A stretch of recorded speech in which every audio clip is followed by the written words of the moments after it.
Hello everyone. In this video, I'll show you how to install Google Analytics in WordPress using Google Sitekit. First, log in to your WordPress dashboard. On the left-hand side, go to Plugins, then click on Add New. In the search bar at the top right, type in Sitekit by Google. You should see the official Sitekit plugin appear. Click Install. Now, once the installation is complete, click Activate. After activating the plugin, you'll see a welcome screen from Sitekit. Click on Start Setup. You'll be asked to sign in with your Google account. Make sure to use the account that's connected to your Google Analytics. Click Sign in with Google. Now, allow all the required permissions. These permissions let Sitekit access your analytics data and connect your site properly.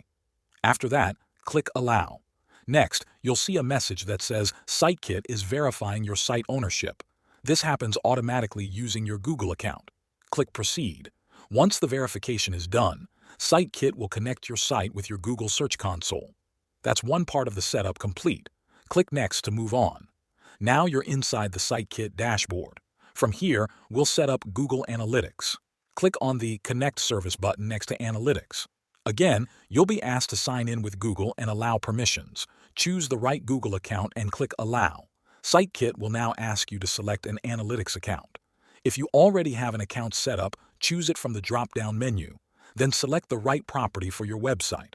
This is where Google will send your traffic data.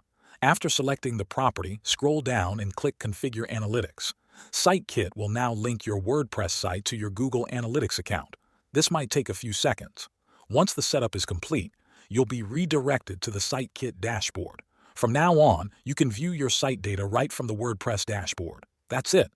You've now installed and set up Google Analytics in WordPress. Thanks for watching.